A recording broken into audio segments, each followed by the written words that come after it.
Good evening. Welcome to this regular meeting of the Planning Board in the City of Birmingham, Wednesday, October 22nd, 2025. Could we please call the roll?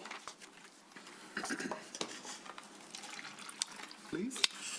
It might be actually me. I'm forgetting if Laura's on vacation, so I'll just do it. Scott Klein. I'm present. Brian Williams. Present. Daniel Scher. Here. Bert Kosick. Here. Duncan Curry. Here. Robin Boyle. Here. Janelle Wilson-Boyce. Absent. Stuart Jeffries. Absent. Nassim Ramin. Currently not here. Bert Kosick. Yes, sir. Did I ask you? Okay. All right, we are quorum. Mr. Curry is a voting member right now, and if Ms. Ramin comes in, she will also be a voting member, I believe, to make us full board. Let's move forward to a review and approval of the minutes from September 10th, which seems like ages ago, but any comments or corrections? Do you have Move the approval of the minutes of September 10, 2025 as presented. support? Motion, Mr. Scher, support by Mr. Williams. Any conversation at the board level? Nope. All those in favor? Aye. Any opposed? Motion unanimous. Wonderful. Welcome tonight. For those of you watching at home and those of you here, we've got a bit of a hybrid meeting, which means we have site plans as well as some internal matters to discuss, but we're going to dive right in. The general public, there will be an opportunity for you to comment during each process. At that particular time, I will call for your public comment. You can either come forward here or use the raise your hand function in Zoom, and I will let you know when that occurs. Mr. Dupuy, any changes to the agenda as published? Besides the person taking roll call votes? No. No? Fantastic. All right, well, let's move right into it. We have a special land use permit and a site plan and design review, a final site plan and design review, pardon me, for 36977 Woodward. These are two separate approvals. However, they're so linked that we talk about them at once, but there will be two different motions if we decide to move forward. Awesome. Ms. Aldred, welcome. Thank you. All right, so we were last together for a preliminary site plan review on September 10th. The applicant has submitted an application for a special land use permit and a final site plan and design review for the construction of a 3-story office building in the TZ3 zoning district located at 36977 Woodward Avenue on the corner of Horton and Woodward. As we go through the presentation tonight, we'll be discussing some small changes that have been made that were in recommendation from the preliminary site plan, and also some other small modifications that the team over at Quaker Flat has made since we last gathered. So to start right off the bat with our setback and height requirements, nothing has changed with the land use and zonings from our preliminary site plan. For setback and height requirements, one of the major conversation pieces that was discussed in preliminary site plan was discussing the ordinance language that requires 75% of the street building, of the street length to be occupied with a building structure. And currently they have only 61.2%. So it is still the recommendation of staff that the applicant must modify the site plan to have 75% of the street frontage or obtain a variance of 21.675 feet from the Board of Zoning Appeals. Similarly, the maximum building height required in this area is 42 feet or 4 stories. Currently, the bulk of the building is 38 feet, but the pinnacle of the building, which is a glass structure, which I'll pull up for you, goes up to 45 feet. We initially discussed in preliminary having this overall building height be reduced. In conversations with the applicant, they've chosen to, at this moment in time, they'd like to pursue a variance of 3 feet from the Board of Zoning Appeals for the peak of this structure. And we recommend that they reduce the overall height or proceed with that 3-foot variance. One of the big changes as well from preliminary site plan was the revision to indicate one main entry off of Woodward. Previously, there was only one entry off of the south end. As you can see here, it was off of this southern elevation. They have now added a main entrance off of Woodward here into the reception area. So that requirement has been attempted to be satisfied. So those are the three main things in the setbacks and height requirements. Going on a little bit more in more detail with some of the design review elements, we'll talk about dumpster screening first. There's one dumpster on this site. The dumpster appears to be well screened according to their drawings. I'll show you the last page, which shows a good location here. You can see it right here in this back corner. So along the southern elevation, along the rear of the property. The facade of the structure screening is the same brick building material as the facade of the actual building, and is capped with wooden doors. So it appears that the dumpster will be sufficiently screened. There's no changes significantly to the parking lot. The parking lot is continued to be screened by a brick wall, the 3-foot brick wall on either side. I'm going to pull it up for you here.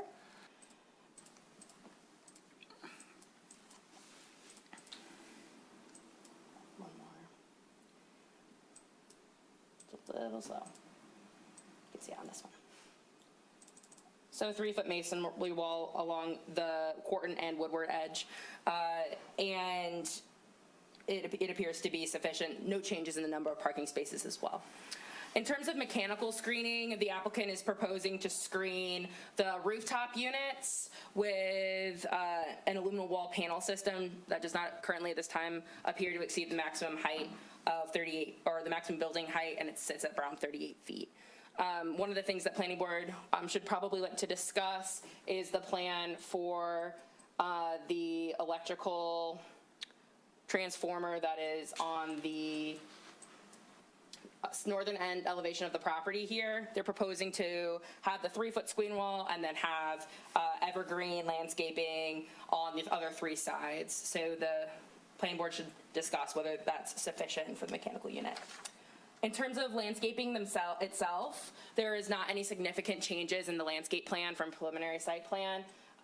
It was discussed in the last meeting, talking about the breaking up the expanse, and it was the decision of the Planning Board in that meeting that the placement of the landscaping within the parking lot satisfied the intent of the section of the ordinance that talked about breaking up the landscaping, but obviously you may want to revisit this item upon final site plan review. So if you feel like that might have changed, you might want to have one more discussion about it, but nothing has really changed significantly in what they're proposing.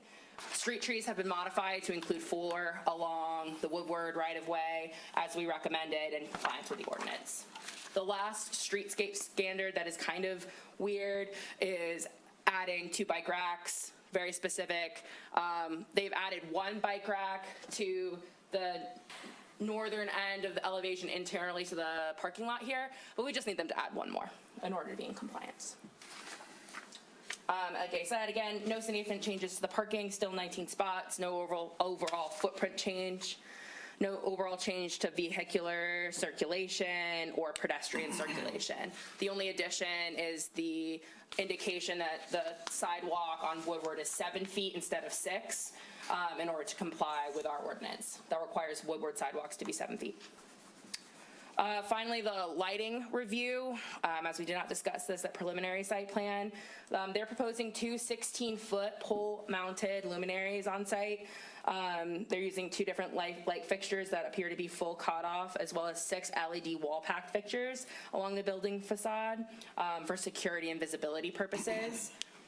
There's also 7 architectural wall sconces providing dual-sided illumination. So I can pull these up for you. And these do not appear to be cut off.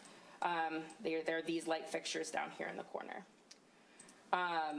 So they are dual-sided. They go to the left and to the right. According to our ordinance, all luminaries are required to be full cutoff or be granted a waiver in a position that they do not unreasonably invade the adjacent properties or impact the overall light. Based on the overview of the light fixtures, we recommend that the planning board grant the waiver for the non-cutoff light fixtures for this specific fixture. For the overall photometric plan, looking at the impact of the lights, the foot candles do not appear to exceed our maximum requirement, so they do not exceed the 20:1 maximum to minimum ratio, so they appear to be in compliance. Finally, for the design review final portion, we're talking about facade materials. I'll show you the examples of the facade materials for you. You can see the color scheme. All right. So nothing has significantly changed in the exterior of the building in terms of materials from preliminary site plan review. The exterior will be a mix of brick, metal cladding, metal panels, aluminum storefront glazing, and steel canopies.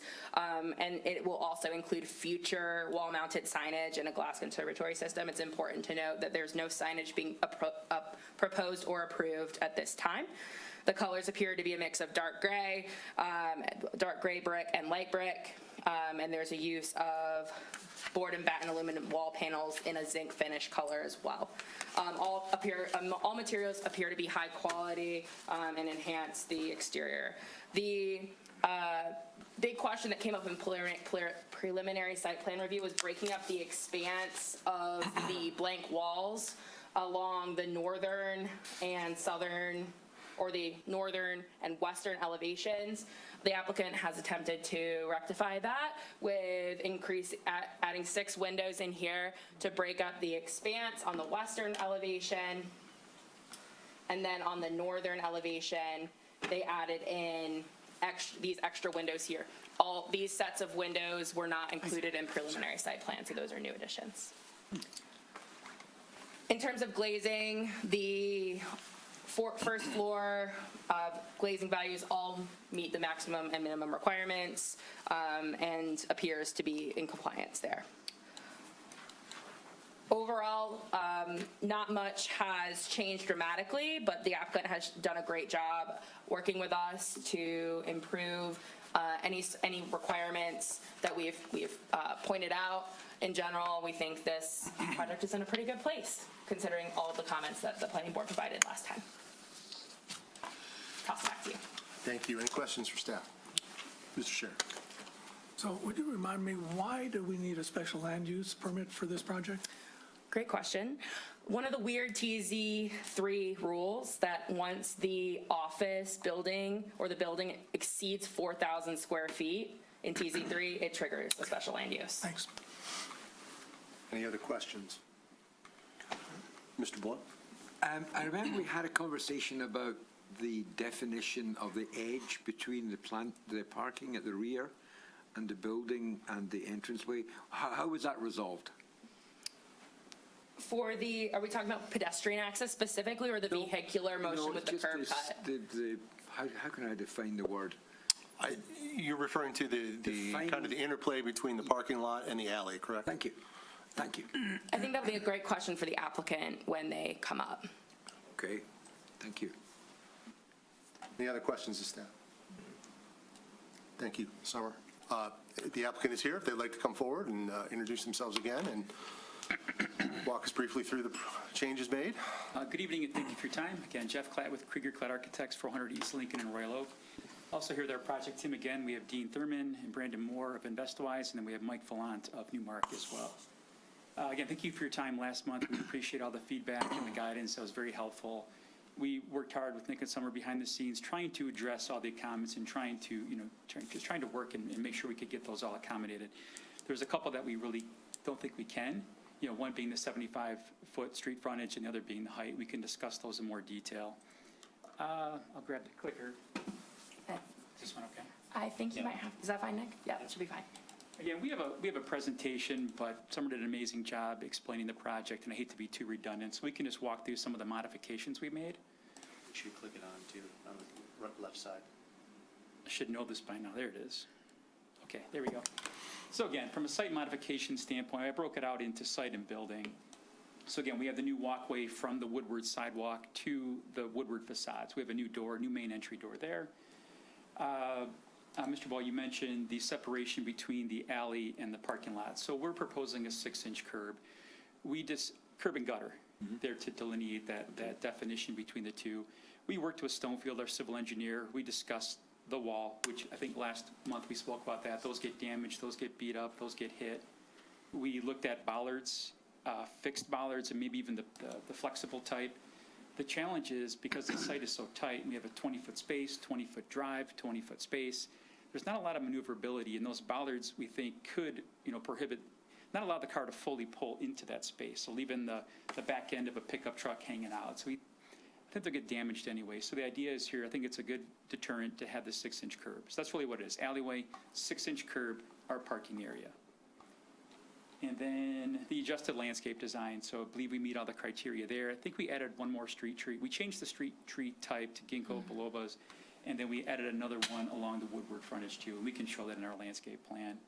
And then the 75-foot frontage, I think we discussed that last time. We'd love to do that. I know Dean would love to maximize the building along Woodward, but we need a drive. The driveway from Quarton is just too challenging. It's no left turn in. It'd be near impossible to have staff or guests head west, loop into the residential neighborhoods, turn right to head into the space. So it's not really a good way to enter the site. So we need that driveway. So that's really what's prohibiting us from doing that. And we're still ironing that out with MDOT, the exact placement and size of that drive. Again, building modifications, we added the main entry. Facade elements, as Summer mentioned, we did our best to break up the facade in those 20 to 30-foot lengths. It's challenging on the west end because we have stairwells, elevators, and restrooms. So what was shown in that one rendering, we can jump to that too, is we're proposing like almost transom type windows in the restroom. So they're high. You can't see in, but it lets daylight in, and it helps us achieve that. And then we broke up some of the brick with the metal siding. And then the 45-foot height, I do have a section I can jump to, a building section or cake slice, if you want to call it that helps to indicate why we think the 45 feet is necessary for the building. So again, we don't need to touch on all this. This is all from the previous presentation. Again, this just suggests that our main entries, you can see the red star, that's along Woodward there. The curb along the west side, along the alley. There was some conversation about why is our ADA space in the middle, and we did look at moving that closer to the south end. But again, per discussion with the civil engineer, the way they designed it is there's almost a ridge line that runs across the middle where the ADA space is. So half our water sheds north, half our water sheds south. So by putting it in the middle, they felt we would have the best sidewalk approach, consistent ADA sidewalk approach to all doors along that facade. So that's why we kept it where it is, if that makes sense. That's how it was described to me. So that's why we kept it where it is. Again, you can see the 4 trees on Woodward.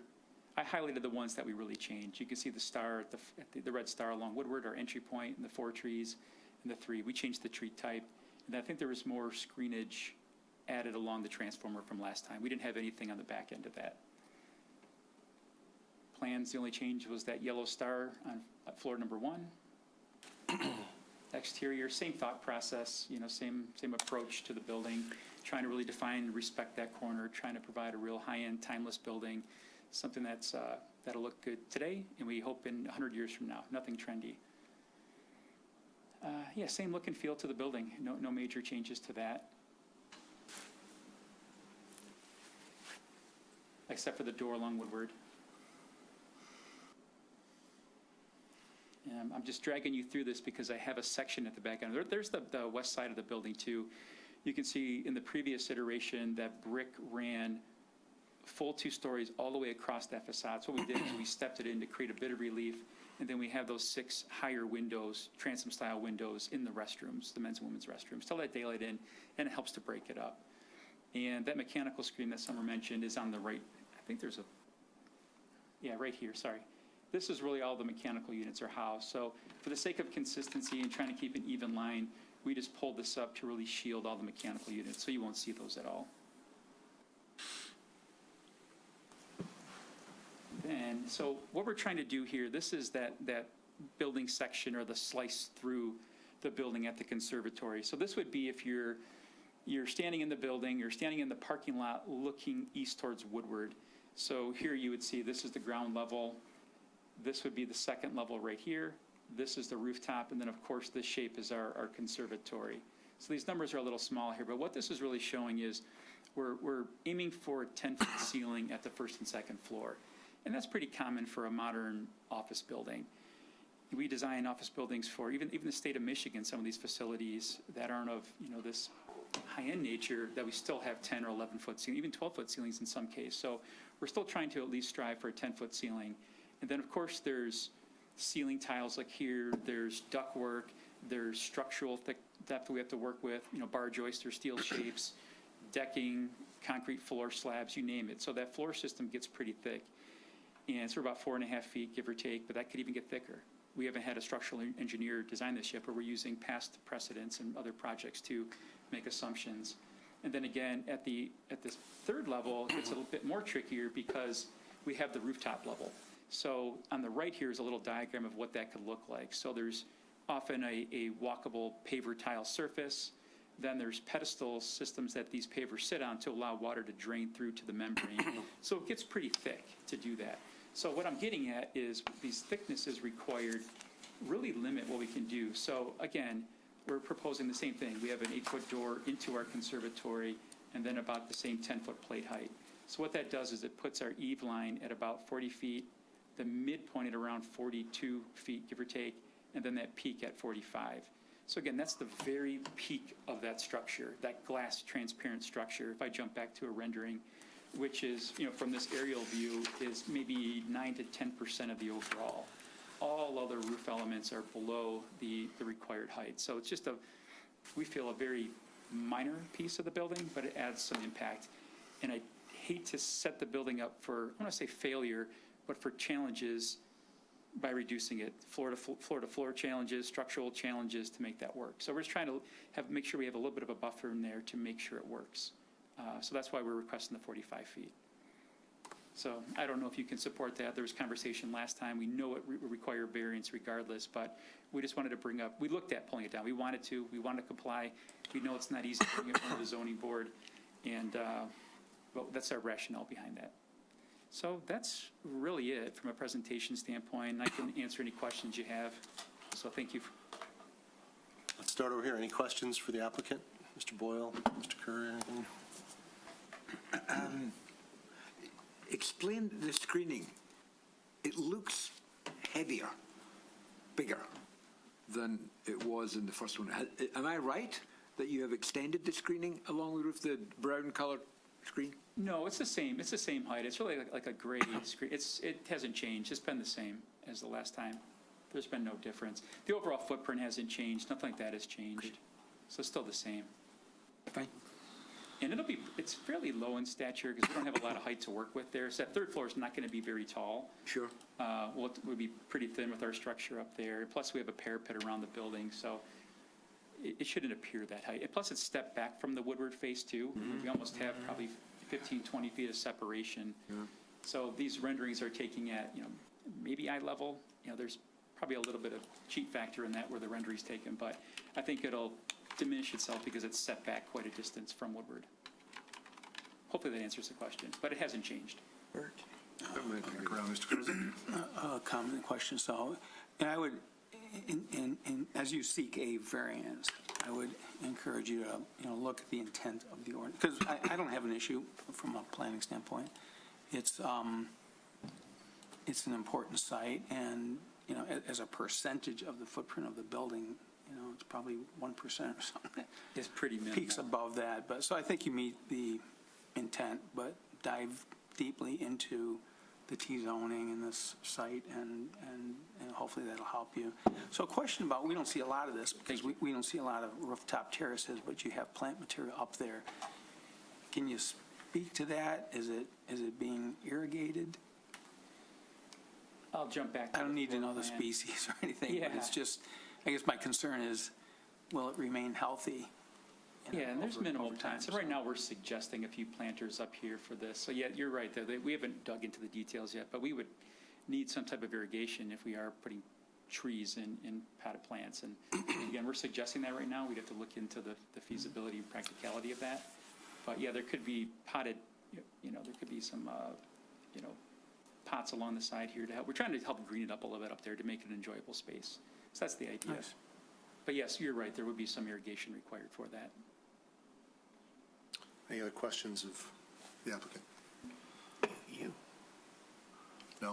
Thank you very much. If we have anything, we'll come back to you. At this point, I'd like to go to the public. Is there anyone from the public that would care to comment on the presentation and the proposed building at the corner of Woodward and Corton?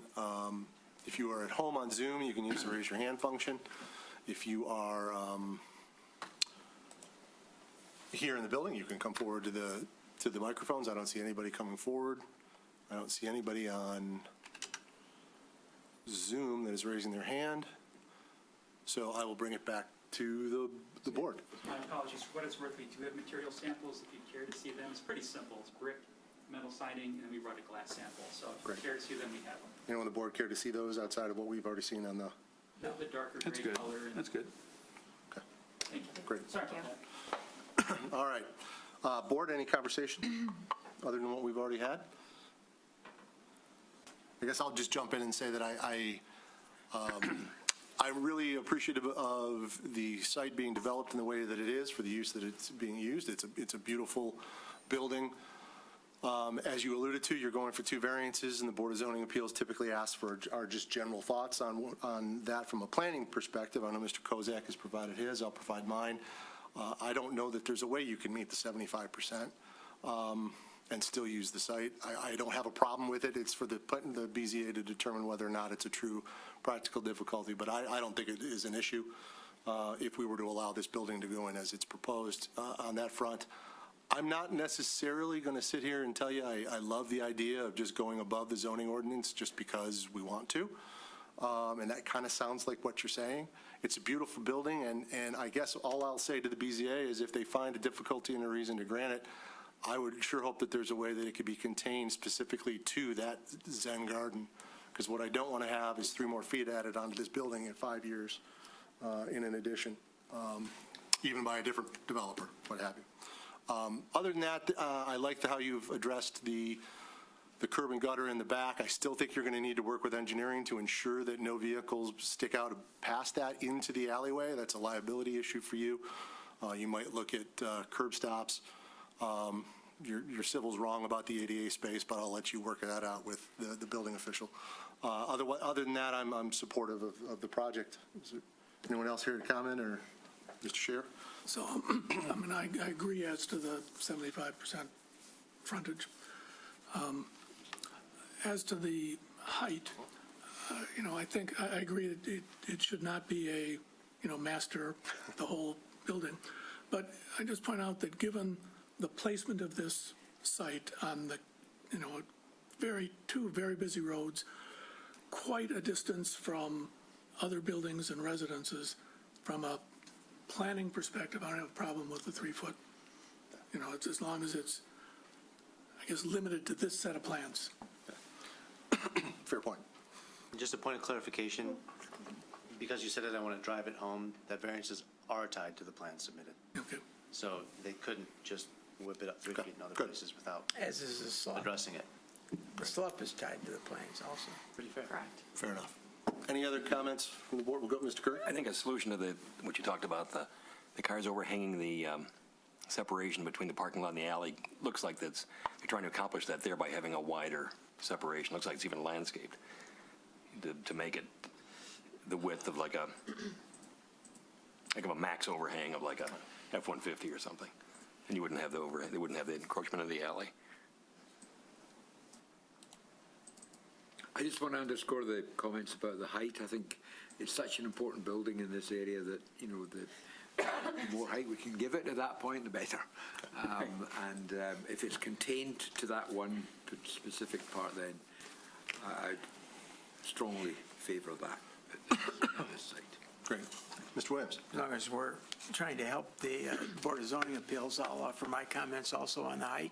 I would agree, limited to this location, but I also think it adds character to the building in addition to maybe the enjoyment of the employees inside. It does add character as you study the building. So I'm in favor of it. I hope the waiver is granted, but only as to that specific location. And I think the language of the resolution, particularly on the SLUP, when you get approval for a SLUP, it's limited to the site plan as submitted.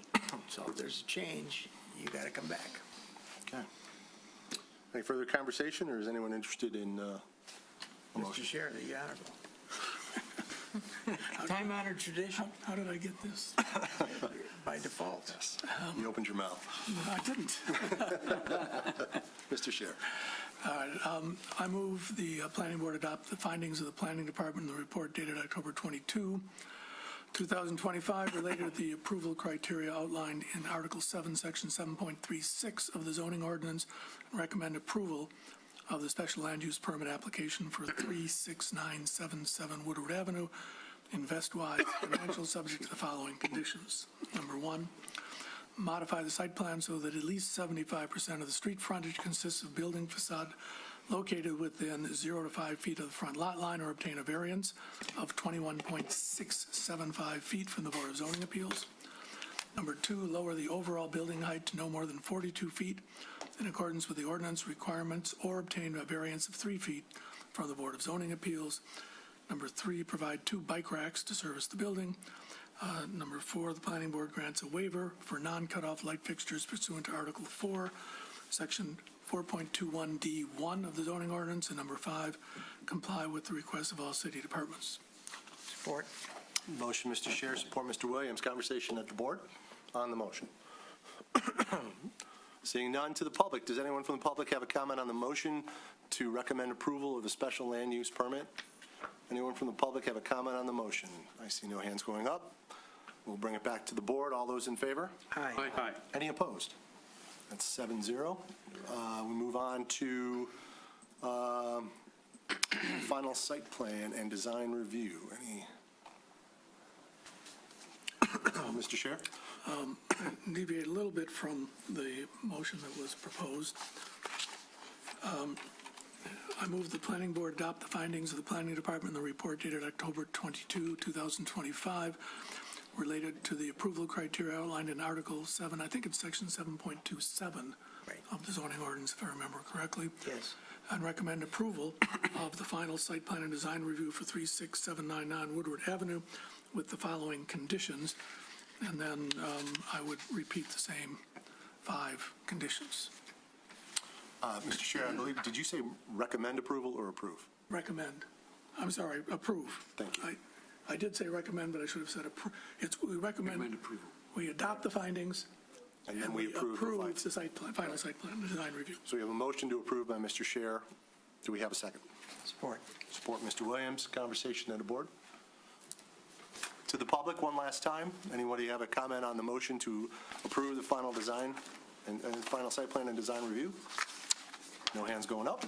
Bring it back to the board. All those in favor? Aye. Any opposed? Motion unanimous. Thank you, gentlemen. Good luck.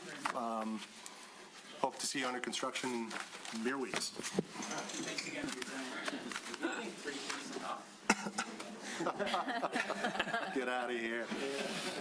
All right, our next item on the agenda, Mr. Dupuy, was 2333 Cole Street, but I see that's been withdrawn, correct? It's been fully withdrawn for consideration, yes. All right. No action needed, nothing in the agenda, it's just kind of, All right, well, let's move forward then to our next item, which is the zoning ordinance project. Before we move on to that tonight, I do have a few comments that I would like to make for the record. It's no secret that I used to work in the architectural engineering and planning industry. It's not a secret either that I was president and majority shareholder of a consulting firm that has an office here in Birmingham. I had anticipated that perhaps my former firm might wish to submit a proposal based on the RFP that we submitted, and therefore I met with the city manager, the city attorney, Mr. Dupuy, before the RFP was even developed, to determine what the appropriate approach would be and to receive some direction.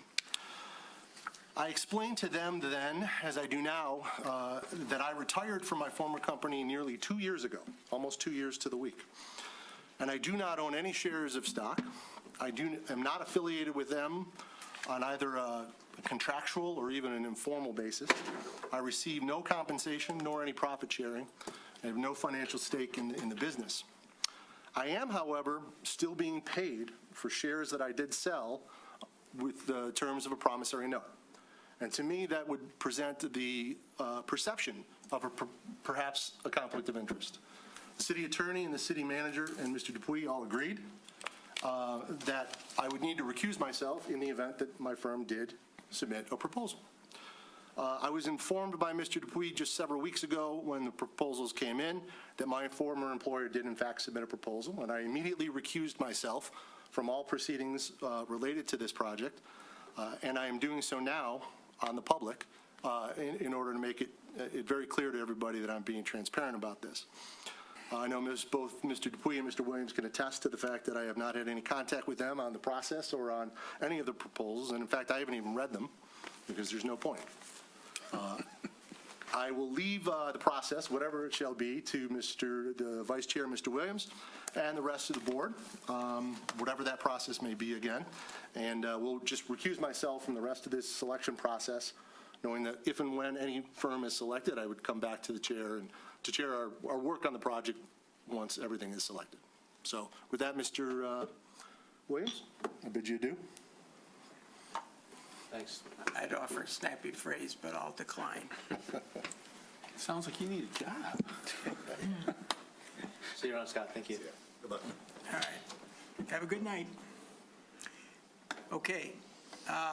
Well, we have, by my count, 6 submissions to review. Before I ask Mr. Dupuy to make some general comments, let me give a few remarks. For those watching on TV, the bandage on top of my head is not as a result of this meeting. But in all seriousness, 6 submissions means that we need to discuss all 6 tonight. We have preliminarily submitted ratings, our own evaluations, tentative evaluations, and I use the emphasis of the word tentative because they were submitted without really any discussion amongst our peer group here, and they were submitted without any due diligence efforts that we were aware of. So they were at best preliminary. I would like to turn the meeting discussion over to Mr. Dupuy at this point for his initial remarks, and then once done, we will proceed to discuss all 6 proposals, and I will basically pick them at random in no particular order, not alphabetical, not a date of submission, but just on my own whim of who gets discussed first, so that it'll appear to the public totally arbitrary in the manner in which we discuss them. Thank you. Go ahead. All right, so I guess my tact here today is not only for us, but for anybody watching, anybody rewatching, to take you through a real high-level overview of kind of how we got here. And then after that, take you through what we should be doing next, our kind of future goals in the short term. So all the way back to 2023, that's in May, that's when we adopted the Birmingham Plan 2040. That's our 20-year comprehensive master plan that replaced a litany of other master plans and sub-area plans. And within that plan, of course, in the 130, 140 range, recommendations, all prioritized. We did our exercises post-May 2023 to do our own prioritization. And no matter which way you fold it, the zoning ordinance update was always at the top. It's what the consultant recommended. It's what we decided as a group to tackle first. It's frankly the logical thing to tackle first. So due to the timing, May 2023, that's right at the end of a fiscal year, a government fiscal year. July 1 to June 30 is a fiscal year. So in that first swing at it, we did not have, or were unsuccessful in getting funds to support a zoning ordinance update. The next cycle, of course, we were successful. So we were allocated $200,000 from the City Commission to perform this work. That was not advertised. Of course, it was in our budget. We didn't go out to the RFP and said, hey, we have $200,000, but it's what we have. So we did a lot of work together to build what I thought was a very good RFP. And if I may say so myself, I think the results showed that. I think all the time we took, all the detail-oriented, attention we put towards it, enabled 6 consultants to submit 6, honestly, very good in their own rights, in their own respects, proposals. I'm very pleased with what we got. I would also say, just as a thank you to you all, it's very clear that everyone took their time and did a really good amount of diligence in reviewing them. I thought the scores were good and the notes were interesting and appropriate. I'm very excited to hear more about what your thoughts are. But just from me to you, thank you for taking the time to do that. I know it was literally 300 pages of RFP responses, not light reading whatsoever, but it was really good to see. The results we'll talk one by one, as Brian suggested, as we should. The cost ranges were anywhere from $165,000 to $340,000. Another interesting thing, the timelines ranged from 11 months to 24 months. As a side note, our RFP, we suggested we wanted to be done by December 31, 2027. So every proposal was within that time frame. When we received the proposals, we did the checks in terms of submission requirements. What were you required to submit? Everyone submitted everything they were supposed to submit, so we did not consider eliminating anybody on those types of technicalities. We were able to kind of dive in without worrying about those types of things.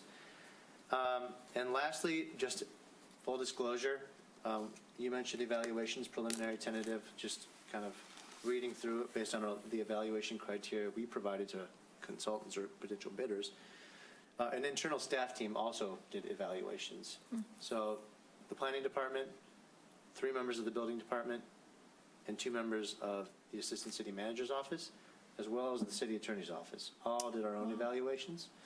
So what I've got here in front of me are the tabulations, and we can talk about that later.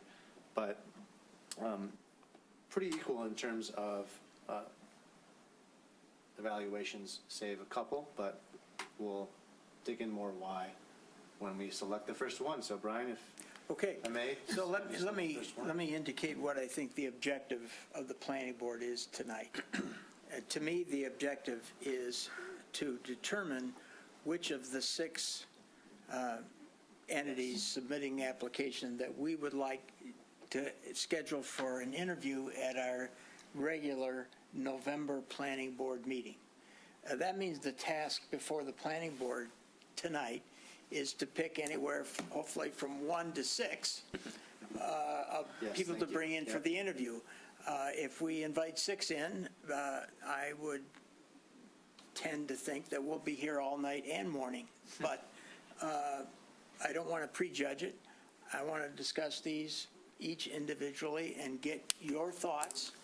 And ultimately, we can decide whether at the conclusion of each of the discussions items that we want to invite that entity in for an interview. I'm also cognizant that the public has an opportunity in this to be heard. And so I will permit the public to comment after the discussion of each of the 6 entities as opposed to waiting until the very end. If that's acceptable, then we should start. Can I make a general comment? Yeah.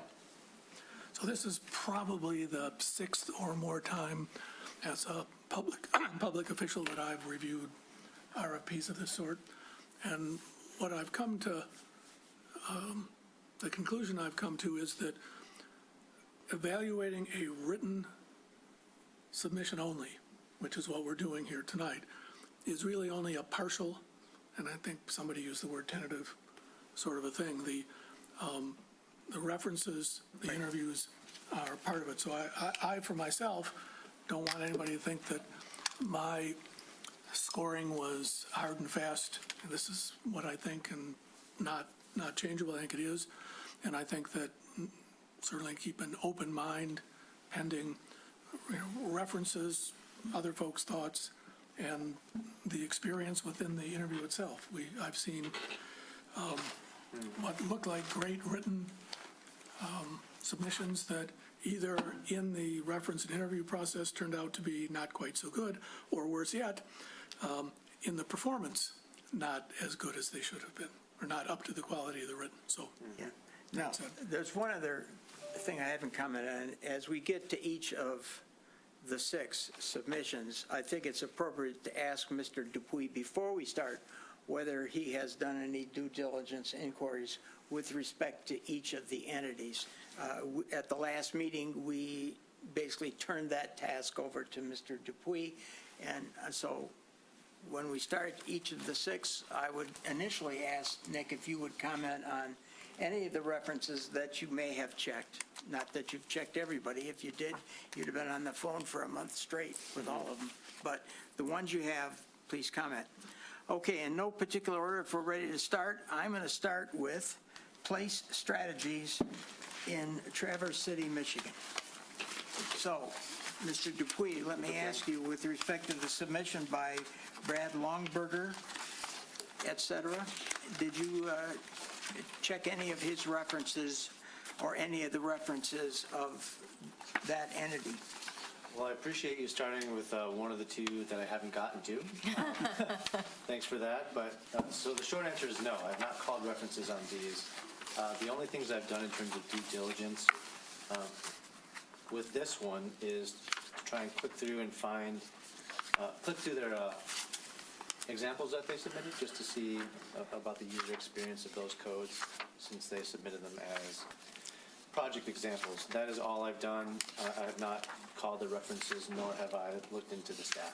I think it's also appropriate, so I want to have the board discuss this, and then I want basically you on behalf of the city to comment on your impressions and what the impressions of those who have reviewed the applications from the city's standpoint. So I'll open it for discussion. Comments from the planning board with respect to the submission by Place Strategies. Robin. I'll kick off. I was of the impression that this was a team that did not have significant experience. They presented an interesting approach to this, but when I looked to their experience, I discovered that there were 2 small suburbs, very small suburbs in Texas. One of them, Aledo, had a population of 4,858 at the 220 census. These are very suburban. They didn't have the diversity that we have here with an old industrial area which has been modernized, a vibrant downtown, but it did have lots of residential, but it didn't have the material, the sort of substance that we have to deal with. I was underimpressed by their experience and accordingly gave it a very low ranking. Okay. Any other comments? Dan? So I was struck that it was what I'll call the leanest of the proposals. It had not as much detail as the others and as I might have expected. Not necessarily a bad thing, but it was also the leanest staffing. And I was pleased to see they had one of the relatively few people who were listed was somebody who seemed to specialize in process. And I know one of the things that we were hoping to do was to get the zoning ordinance, the application and the submissions and those sorts of process things updated and improved. So I thought that was a significant or a good thing. But in general, it was, I guess, I don't know if I gave it the lowest or the second lowest score, but just because of the lack of detail and, lack of numerous reference jobs. Bert? So I'm going to make some general comments, and then I'll dive into this. One is, these were 6 incredible proposals where and I'm not an expert in this type of plan, so my judgment is based on, as an architect and being on this planning board and Speaking to the mic. and caring about these things. So, any of these firms, I think, had experience and had people on their team that could do this project. So I was looking for what are the differences, and are they strong enough to have somebody rise to the top? So, so their fee, I just shifted to the next one. 20,000. Right, so they didn't know the fee, but they're in line, so it's not like you're paying extra for somebody and you don't have the budget to do it. So they're in line there. They had, got some pieces of paper here, they had 11 months, I think, duration, so they were on the shorter side. No, they're through 2027. Are they? McKenna was the one at 11 months. Oh, okay. And then they had, in my mind, they had a complex team structure. And, you know, it wasn't all done under one umbrella. And my concern is have these people work together before, who's in charge, who's doing what, who's facilitating it. Do they all show up at a meeting, or is it one? So that was a concern for me, and then I agree with the projects that they used as examples. They didn't seem to align with sort of the scope of what our community is about in terms of size and being somewhat urban. So for that reason, I did knock them down somewhat. Okay. Other comments? I have no experience with this type of proposal either, but I just thought this Place Strategies had the thinnest proposal compared to the other five, of the six. And the staffing was, I think, the thinnest as well. I gave it the lowest score. See, any comments? Basically, From the city's perspective, can you give your thoughts on this one? Agree with much, and I'd like to expand. When I say it looked thin, I thought that it felt to me like they may have just sort of regurgitated a lot from the RFP and didn't expand enough for me to get a good idea of that they understand what they're really up against here, and I guess in specific to things like public engagement, I didn't really get a clean thread throughout. Otherwise, though, I would at least say I checked these all to see if they did a little diligence on like the 2040 plan, and I checked for mentions of the 2040 plan. They did.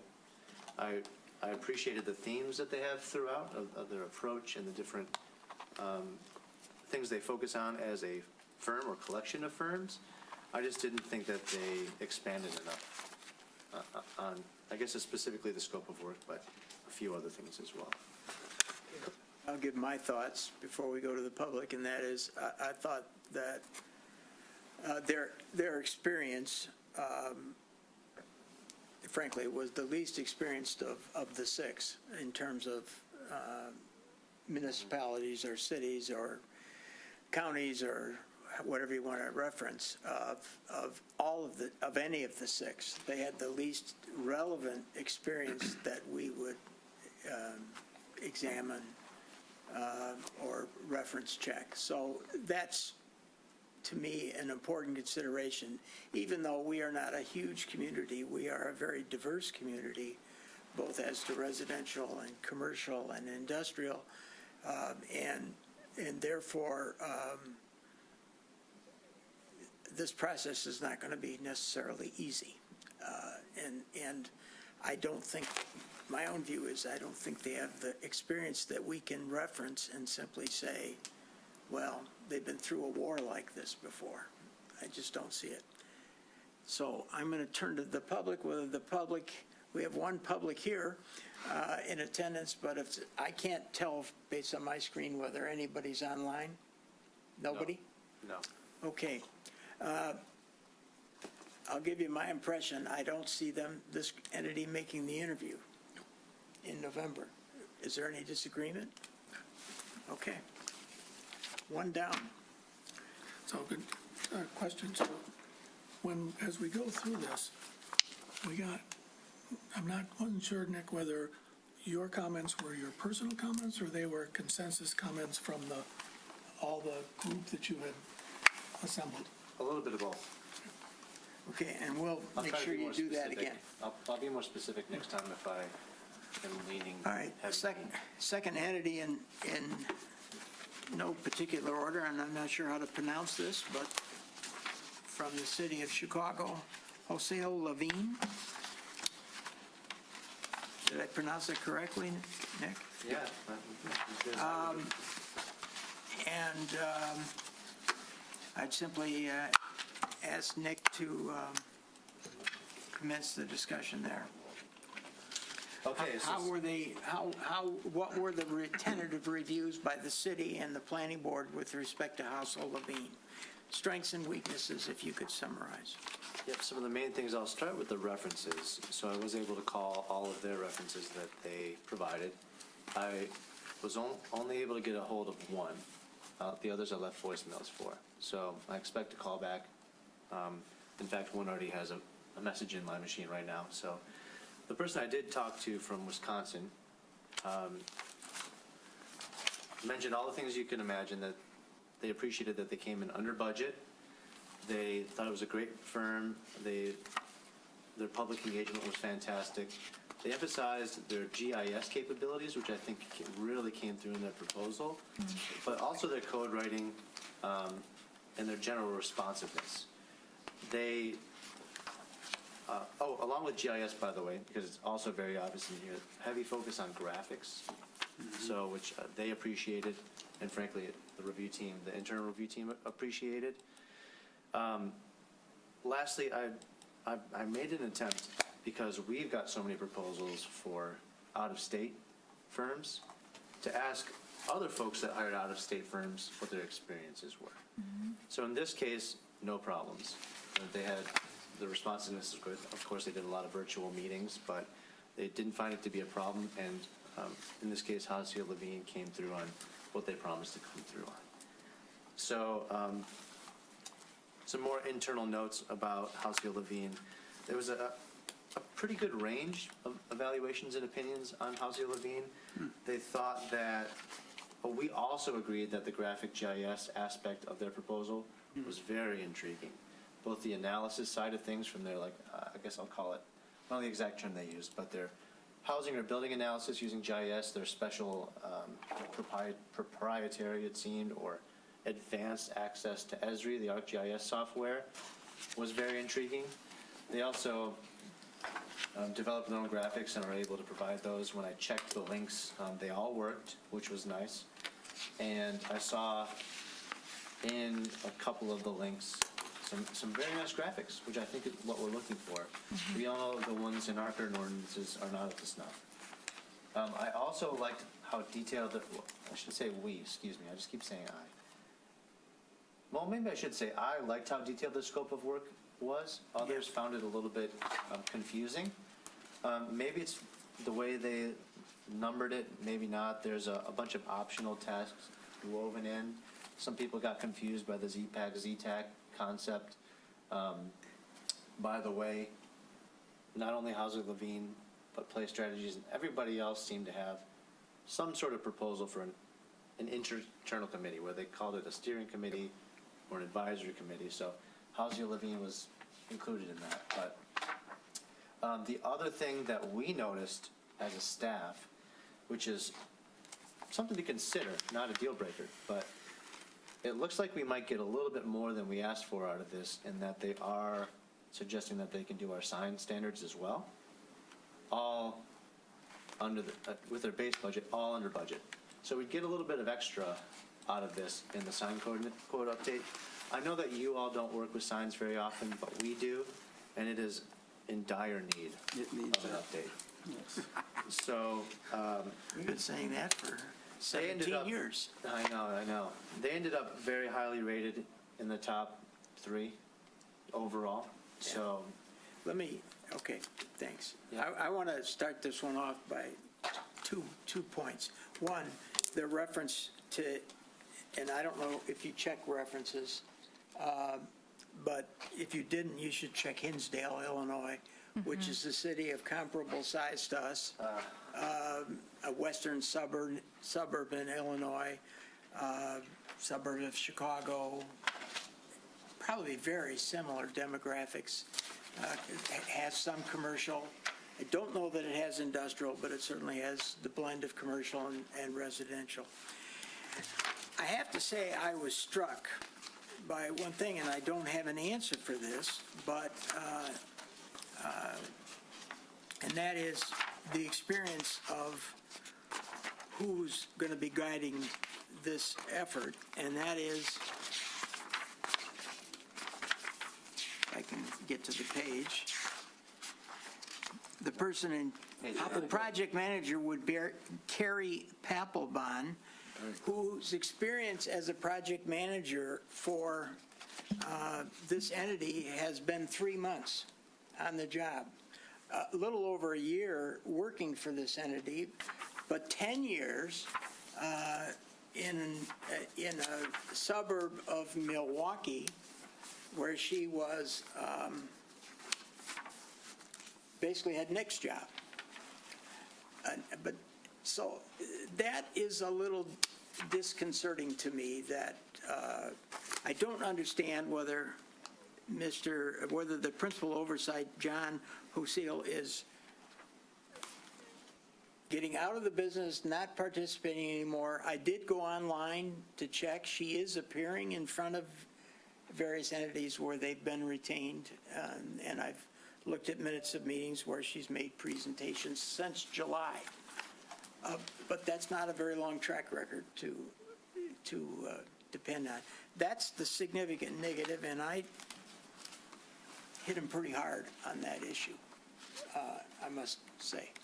Okay, let me open it for other discussion. Robin, you have any start?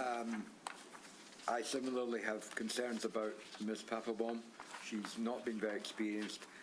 On the other hand, I thought the presentation was outstanding. The use of graphics, their ability to build a platform, an online platform that would be accessible to one and all throughout the process. A number of them do that, but they make it a big deal, backed up by extremely good graphics. We can all admit, we might as well get it on the table here, that we're in the area of hybrid Euclidean and form-based coding. I mean, this is getting into the weeds, and I don't want to get too technical about it, but that's where we are. We're in the middle of it. It's neither one or the other. I think their balance in looking at their materials was pretty damn good, I have to say. By form-based code, we're moving away just from the traditional land use to questions of dimension and design that is part of the course. I would underscore everything that's been said by the chair just now. I think their experience in the suburbs of the major cities in the Midwest is valuable. I like the fact that they chose a date that was in between. It was neither, sort of 12 months or 24. They said, well, we can do this in 18, and we'll come in under budget with perhaps some expenditure for other meetings, which I thought was good. Obviously, we looked at Flint, because that's where they did their work in Michigan, and they did both ends, if I can remember correctly. They did their master plan, and then the Zoning. The zoning, and if we don't have references from there, then I think we should. We should certainly get some feedback from the folks in Flint. I know it's a different place, and obviously they're dealing with huge problems there, but I think their experience of working with this team is good. If it's of any interest, this man is a bit of a hero in the world. He really is extremely well known. Yeah. John, I can never pronounce his name. Husil is very well known and has an outstanding reputation. I have to say before, and I didn't mention it, their list of projects is as extensive as anyone of the six. And in fact, probably more extensive than any of the six. And particularly with respect to comparables to Birmingham. And finally, just finish, they scored highly in my rating. Other comments? So I have a specific comment here, but it's generally applicable to the the whole group. Everybody, I think somebody noted that everybody has some sort of setup for not just public engagement, but for a steering committee kind of concept. And most of them have they're suggesting a steering committee composed of various segments of the community. This group has both what I call a policy committee and a technical committee. So I'm a little concerned about the bureaucracy inherent in all those committees. And I suspect that for everybody who suggested a committee, that they're probably willing to be flexible with us about what the public engagement looks like and what the steering committee looks like. And we've had some very preliminary discussions about, how that might work. But I think that for whoever it is that we interview, if they are one who suggested one or more committees, then we want to discuss with them how wedded they are to exactly what they proposed and how flexible they are in terms of designing something that works for Birmingham, because we all want an effective public engagement program, and we also want an effective and efficient process to complete the zoning rewrite. And for some of these, I thought with all of the committees, I didn't see how they were going to get it done in 11 months or 18 months or 2 years. Yeah, I mean, that's a very good point. Some of them even suggested, in fact, one of them, if I remember correctly, I wrote it and said, an advisory committee. Yeah. I thought, well, that's do we take advice from them? Or so I like the steering one a bit better. And don't want to be advised by another body. But I take your point. There is a lot of moving parts. It's worth noting, just to build on that, that in the Housing Levine proposal, the Z-TAC, the technical one, is optional, and that our flexibility may lie in our boards and commissions that are supposed to comprise of the Z-PAC. We seat a lot of these technical types of people on our different boards and committees, so I don't think we'd be hard-pressed to find an architect, for example, that sits on a board, might I say, or an engineer that sits on a board. So I like to think, like you, Mr. Sheridan, I would hope they're flexible. I'll put it this way, if any of them are listening, if they're not flexible, they won't get the work. Hey, let it all out. Nassim, you have any comments? Yeah, on this one, I actually really appreciated the detailed breakdown of tasks within each step. It was a lot to absorb and get through, but to me, it reflected the thought that was put into it, and I appreciated kind of, more than just we'll do community engagement. It's here's what community engagement means to us, and here are our proposed steps for you. So I liked that. I was a little, not concerned, but one of my notes was, maybe not as many communities both in Michigan that are comparable to Birmingham. So I appreciate hearing from you, Nick, that what you've heard so far from a city that used them, and they were not local to them, that it worked really well and they were super responsive and they had no concerns. And I also appreciate hearing, Nick, that kind of feedback from staff or the city at large that their proposal regarding the signage would be really valuable.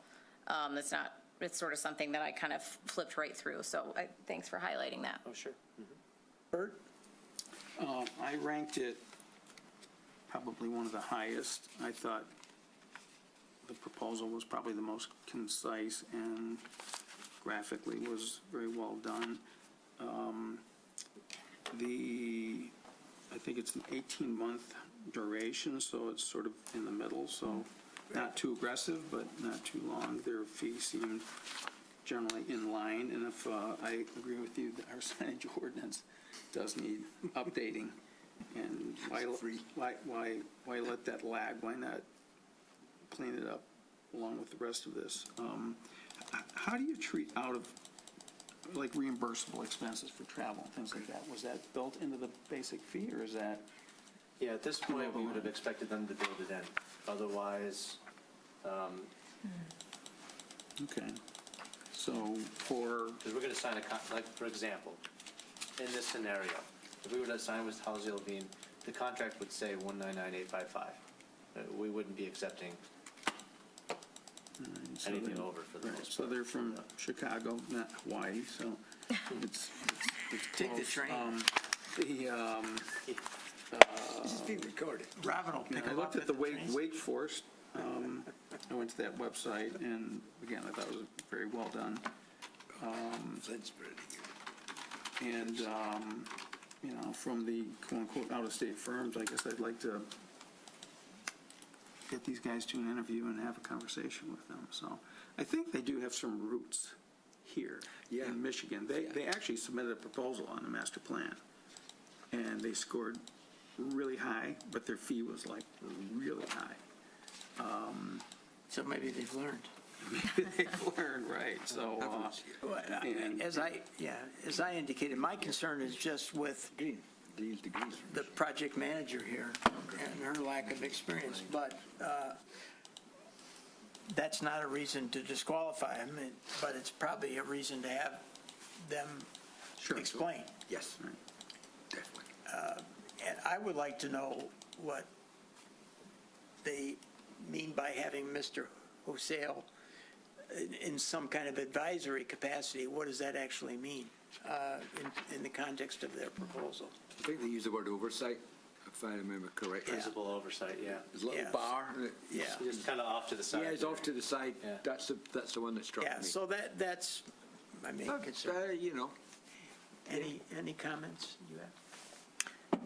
I thought it was a really good proposal. I don't know, is it one of my top three, but I did take note that like was mentioned, they worked on Flint's master plan and zoning, which had to be a challenge. It's only,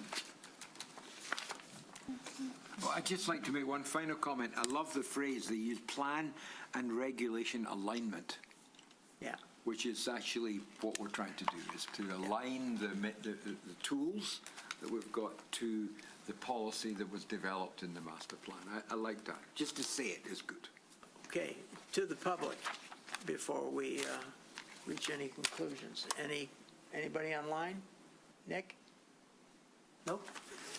Okay, I guess my conclusion, having heard all of you, is they're going to make the interviews.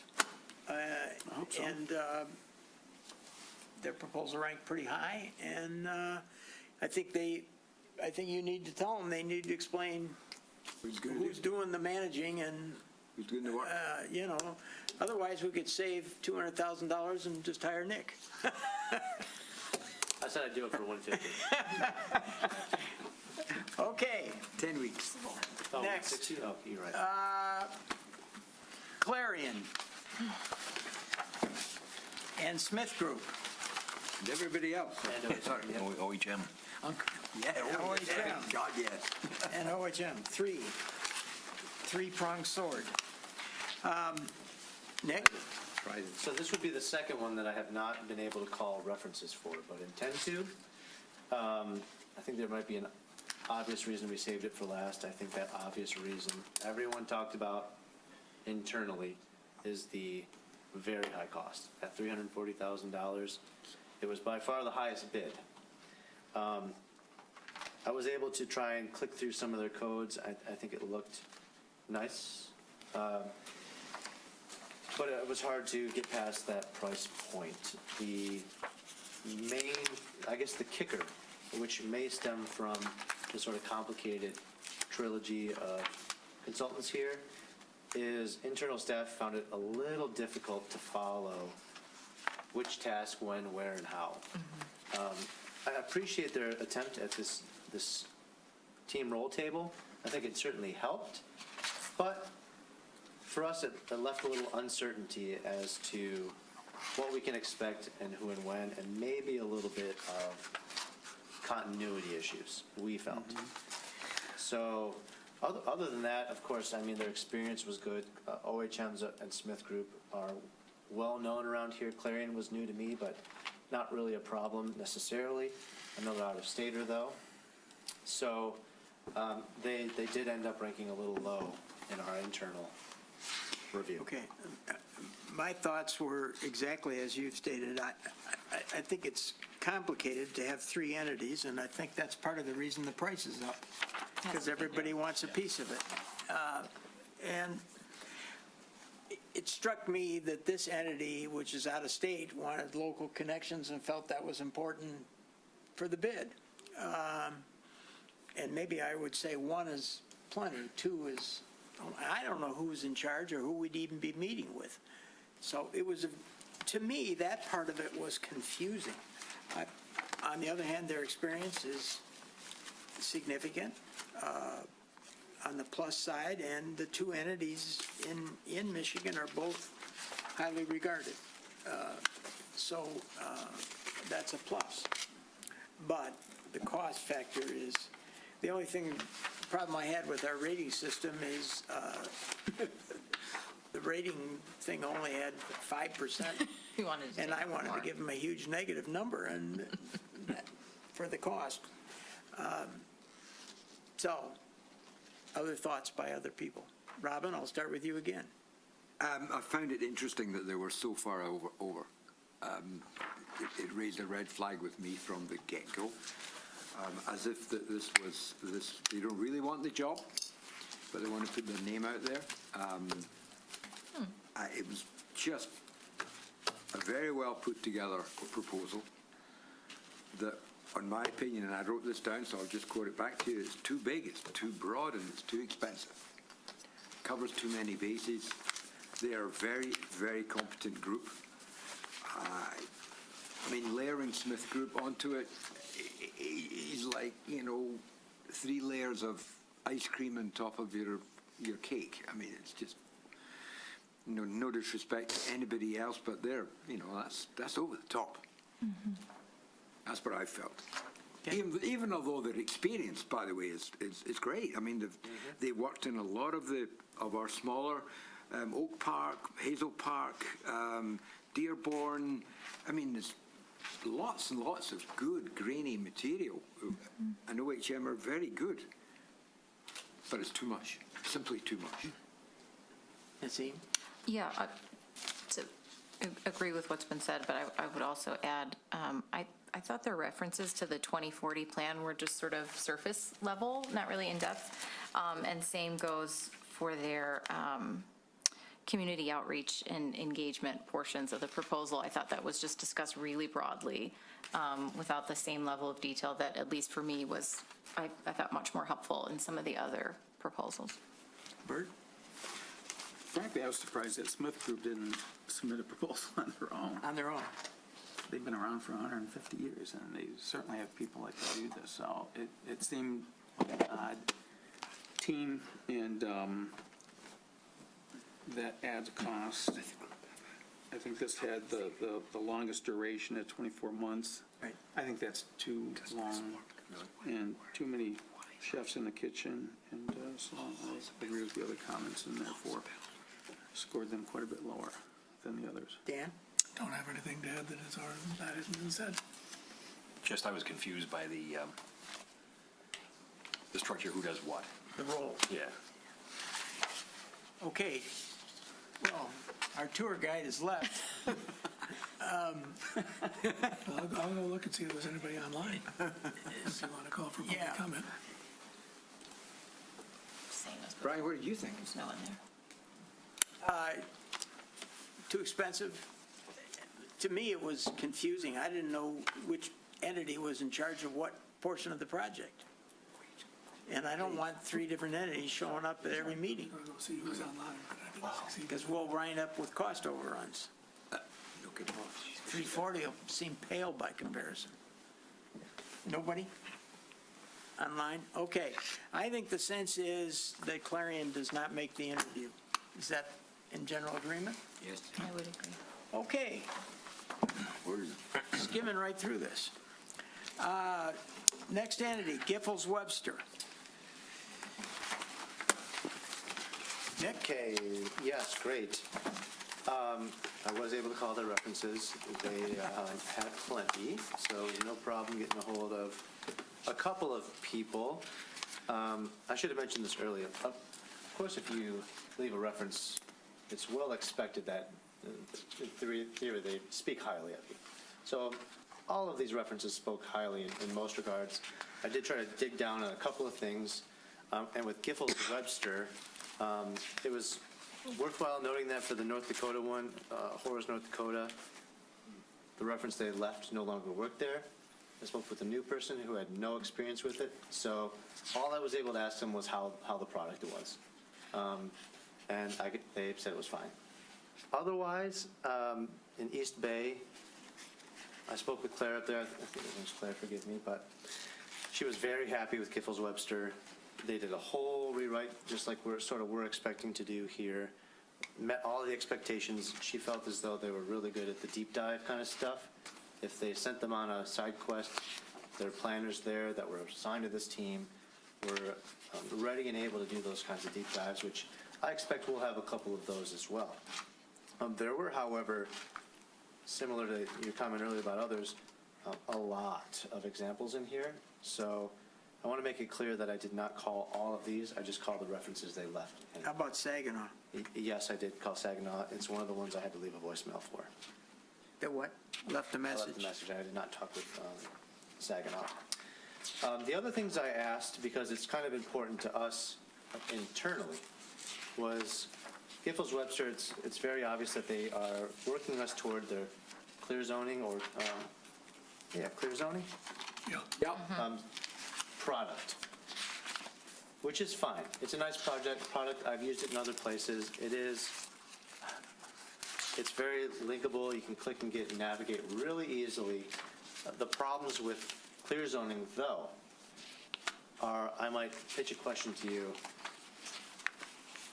I don't know if that's really what we want. We already service, we contract with Encode, where we have our online, hosted zoning ordinance that works fantastically. I don't know that we want to switch formats. I think the clear zoning issue is a big issue on the internal side of things.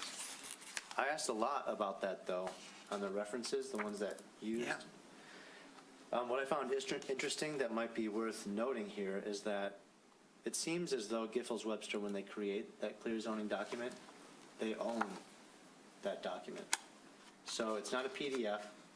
If we were to do an amendment, we're going to have to contract with them to update that clear zoning document, as opposed to our current system where, full disclosure, we do send it away and have Encode do it, but we also have the opportunity to do it ourselves if we'd like. So it's not as editable as a product as some of the other products. It was worth noting, a lot of people mentioned that they found it, I don't want to mischaracterize it, but at the end, they found it surprising that they have, every amendment they did, they have to send to Giffords Webster and have them perform it. Otherwise, it's worth noting that we all mentioned again the overage on the budget. Yes. The base budget, it's almost 30 grand over, which is a consideration. But everything else, it's clear they're local, it's clear they have local experience, it's clear their planners are high quality. We've worked with some of their planners before on other things. They're high quality planners, public sector consultants, high quality body, no problems with My that. experience with public sector consultants on a different matter is they're excellent. They are. We haven't talked about it much tonight, but that's important in this city, to have, and frankly, I like a separate entity running the public engagement part of this, because I think there won't be as much defensiveness if there's criticism running to the entity that didn't actually prepare the code itself. And I think that's a plus. Now, is it worth $22,000 extra? That's the question. But anytime you get multiple entities in this, I think the price goes up. That's just the fact of life. But on the plus side, I think the city of Birmingham would benefit greatly from public sector consultants' role in this. They're in Lansing. They're not southeastern Michigan. They will have independence, and they will, I think, ferret out public concerns over certain aspects of the plan. And look, no matter what we do, no matter how this goes, there will be concerns. Period. We know that. So that to me was the plus part of this. The only question I have, and I just don't know the answer to this, how much of Giffords is zoning code preparation and how much of it is consulting on a regular basis for miscellaneous matters? I don't know the answer to that. My sense of Giffords is they represent a lot of municipalities in the state. How much of it is drafting zoning is a different issue. It could be entirely satisfactory. I just don't know the answer. Okay, Robin. Yeah, I just concur with both of you, actually. I don't want to speak out of turn. I mean, a lot of us know Giffords and know them well, not just through Scott, but through their staff. The person running this used to work in this office, did Nick's job. She's extremely well known. And the clear zoning issue is one that I think we need to think long and hard about. Clear zoning was a product that came through a different company that was eventually bought by Giffords Webster, and for a limited period of time, the architect of clear zoning was part of the team. He's no longer part of the team, but his imprint is on clear zoning and how they use it. And so I think we need to think about that one. Their experience in Southeast Michigan is as rich as almost any, not quite as rich as two of the bigger consultants, but it's still pretty damn good. But I similarly raised the point that the chair did about they're really good at servicing municipalities. That's their job. They do that. You know, Wednesday, Thursday, Friday night, they're out there. Are they developing major innovative platforms for zoning? I don't know. Clear zoning was their innovation. Has it moved on? That's my question. Naseem? I don't think, nothing to add. I mean, I think it's all been said. Bert? So I don't know this public sector consultants, and I don't see what we're embarking on to be so controversial. I see this, a lot of it boilerplate stuff. Yeah. This is not the master plan. This is No, not. I know. It's But not that. I think you have to anticipate. Well, so. We know that there are going to be issues raised that are going to create controversy. Well, so I know Giffords Webster. I like the fact that they're in town, and I know Jill, who's the partner in charge, who would lead this. If I'm an architect to design a building for the city, I don't know that I want public sector do they speak the language? You know, the author, I presume, will be Jill and her staff. So, but because we think we're going to have controversy, somebody else comes in. Well, I And think are it they ties answering into the their questions? charrette concept that they have built in here. And that's where you'd see public sector consultants running the charrettes or participating in the charrettes, ferreting out the comments, what do you mean by this, sorting it out from the public's perception. I understand that. Are they planners? No. They're just kumbaya, we're gonna. Yeah, my sense of them, where I have seen them work, and not in this context, is they almost fill the role of an entity that you can raise issues that maybe you wouldn't raise directly with the planner or the city. Yeah, but that's fair, so.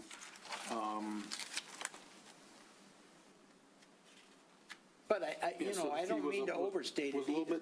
Was a little bit high. Yeah. Yeah, my concern was when you get too many chefs, are they, so you're suggesting they might add value, they add cost, but are they going to add a layer of, if there's a question that comes up, who answers that? Right. Is it that person facilitating, or is it the author? That's just, and that might be interesting at an interview to have those conversations. Yeah.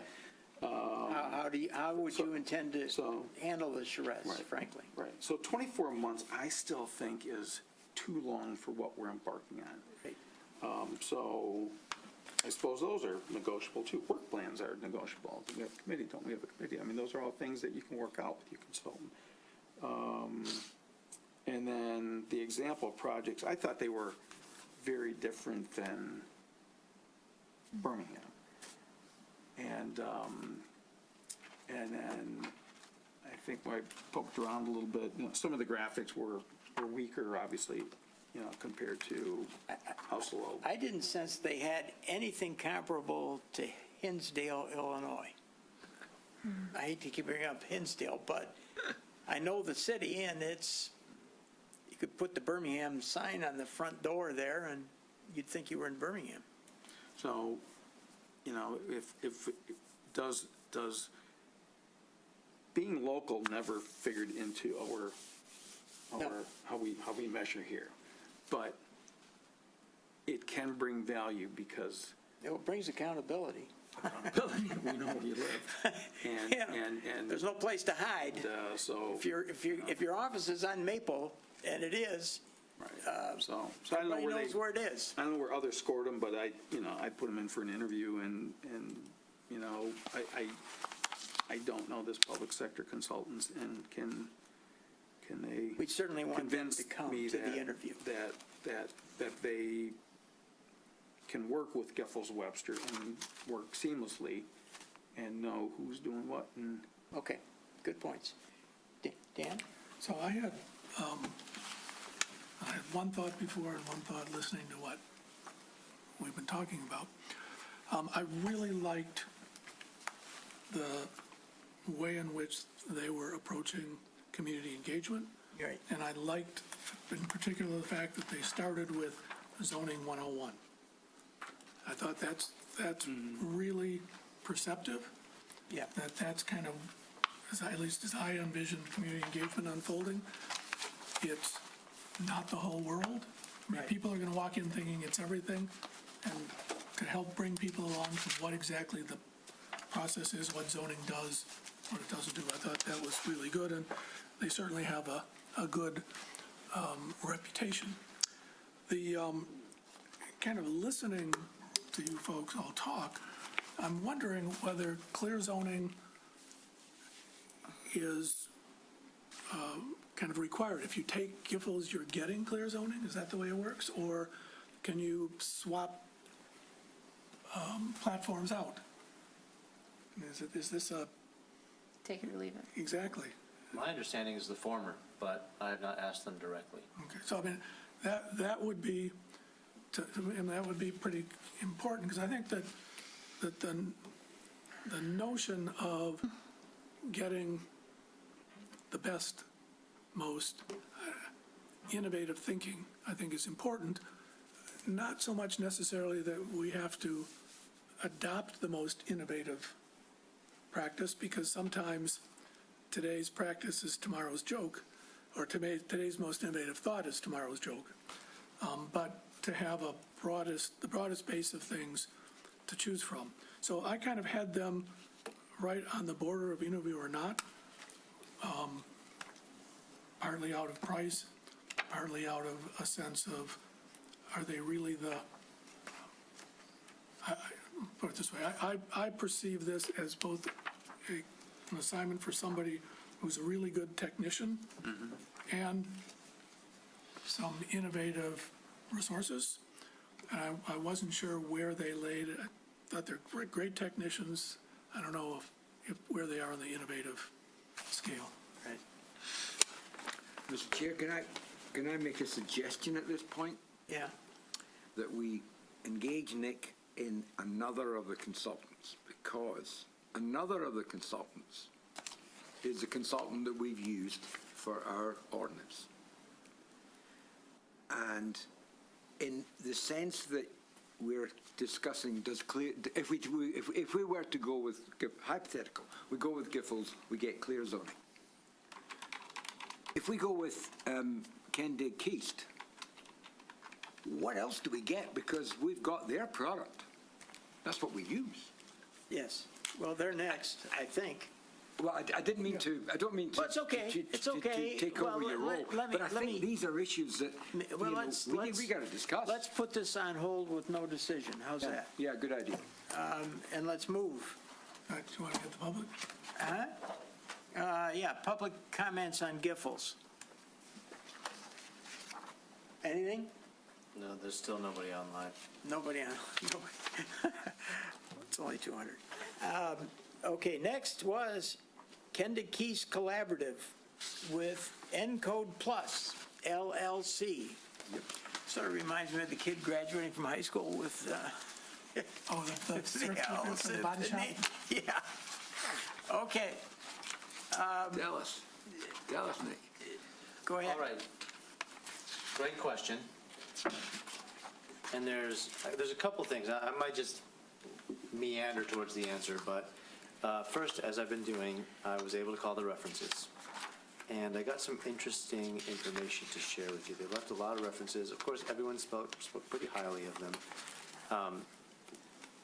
What a lot of people said in terms of their references was that it was nice to have someone challenging them to think bigger, think different, be a little more innovative here, there, and the other. They considered it based on their kind of vast experience that they seemed to show in the projects that they did with other communities. They thought the responsiveness was really good. They thought their team was really good. Most of the references reflected the team that we would get as well. So I asked specifically about, I think it's Steve Sizemore is his name. Yeah. In this case, they were happy with Steve. Someone mentioned he's a little bit of a planning nerd, even they suggested, which someone mentioned a technician might be a better word for that. But No, I like nerd better. what I found very interesting, so in terms of what we could get with Onco that's different or new or worth the cost of admission, several of them, if not all of them, reading through my notes here, mentioned that during the process, that platform allows for sort of a cloud-based collaborative document to build over time. So there's a public-facing version of it where Duncan, you as a John Q. Public can go in there and add comments, kind of like a Google Doc, and it'll go straight to Kendig Keast. So they're kind of cutting out the middleman, cutting out sort of the loose leaf comments that they tend to get a lot of, and everyone mentioned that that was really good. A weird thread is that a lot of these projects happened during COVID. A lot of the projects happened during COVID, which happened with other consultants as well, but being an out-of-state consultant, I asked specifically, did you have any issues with the out-of-state factor? All of which said no, there were no issues with the out-of-state factor. They were still responsive, still available. So building on that on-code portion. Can I ask Please, yeah. specific questions? Tell me about whether you talked to anybody from Northville Township, Oh, Bloomfield Hills, Portage. or Portage. yeah, Northville, in this case. Northville, because that's the one they left. That ties into the submission number 6 indirectly. Yep, something very interesting with Northville that wasn't specific to Kendig Keast, that happened in a couple of other instances as well. Northville did not go out to RFP for their zoning ordinance project. Wow. They, like many projects here, went master plan straight into zoning ordinance. Okay. And they built into their contracts optional, like an optional part 2, which Kendig Keast took advantage of. So they wrote their master plan and then went right into their zoning ordinance amendment. Yeah. So that's the principal reason as to why they went with Kendig Keast was the master plan to zoning ordinance factor. So they also had no problems. They they felt as though the OnCode Plus platform was a huge draw for them, because like most people I talked to, the previous ordinances were clunky, they were stuck in Municode, all text, really dull, and they really appreciated that modernization aspect of OnCode. So I hope that answers that question. I did not talk to the other one you mentioned Okay, in Michigan. all right. So then, to answer a little bit of your question in a different way. So if we were to go with someone else that does not have the OnCode deliverable, we would have to pay OnCode to re-upload that in its new form. With this, it seems like we wouldn't have to make that step. They would just do that as a part of this project. Do you have a sense of how much more that would be as a Forgive me, I à la do not. carte? When we engaged with OnCode at the beginning, it was upwards of $100,000, but that was a fresh, brand-new platform. So I don't think it'd be as much now, but it's costly. And the amendments are costly, in the thousands. So Well, I think that's the angle I would take in that, I think- Robin, whether that's Yeah. good or bad, but. I think they have, and you didn't check with anybody in Bloomfield? Nope. Okay. My sense is, even though they're out of state, they have experience in southeastern Michigan. I think that's a plus. Secondly, they're within the budget at $199,400 less than authorized. But it's a plus, the further plus is what the two of you have commented on, that is the coding system. So I think those are all pluses. And I like their proposal, I guess I have to say. I thought it just had a sense, this is the one entity where we're going to get a zoning nerd. And that's a plus in this, I think, as I view it. And there are two of them, so there are two people involved in this project. Sizemore is one, and the other is Brian Mabry. The people we would have are experienced, and I think that's an important consideration. I've made my comments known on the other one where we don't have the experience. So, open for discussion. I just add 2 points to that. One, I think we have the same question, who's on the ground?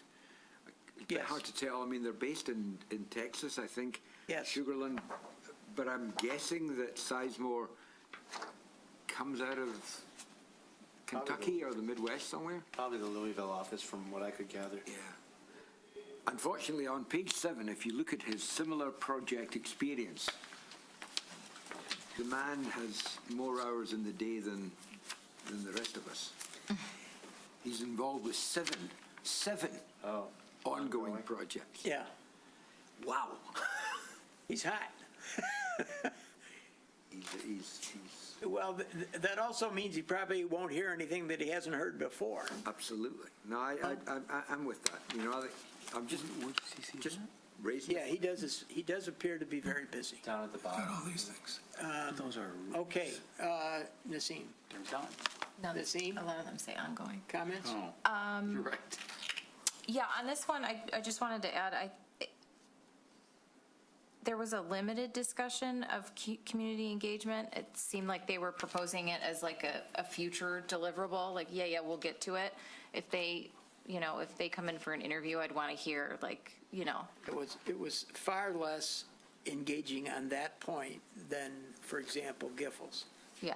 But I thought they demonstrated a good understanding of the 2040 plan.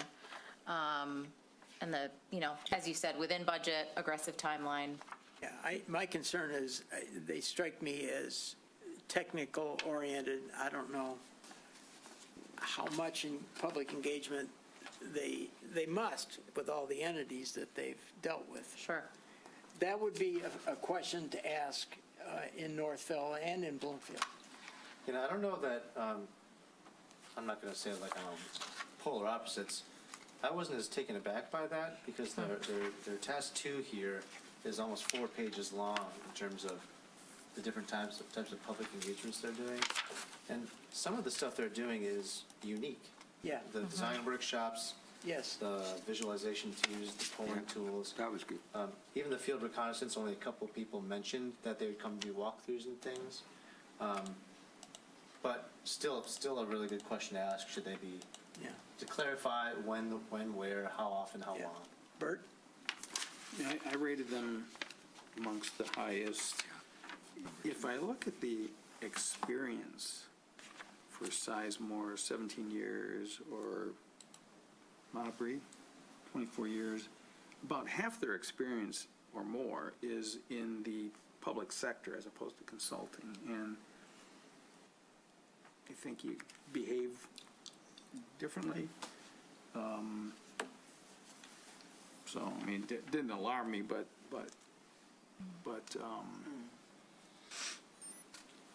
it just seemed different than some of the other resumes that we saw, so. Dan?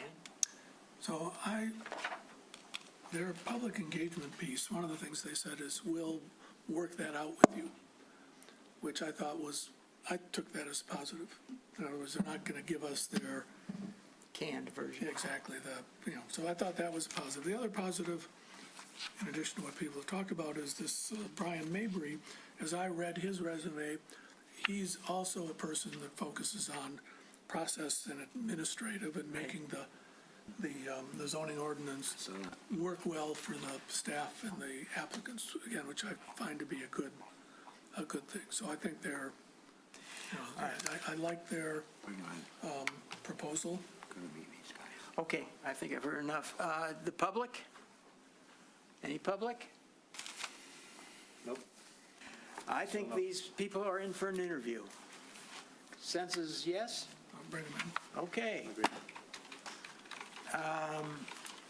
So we've got,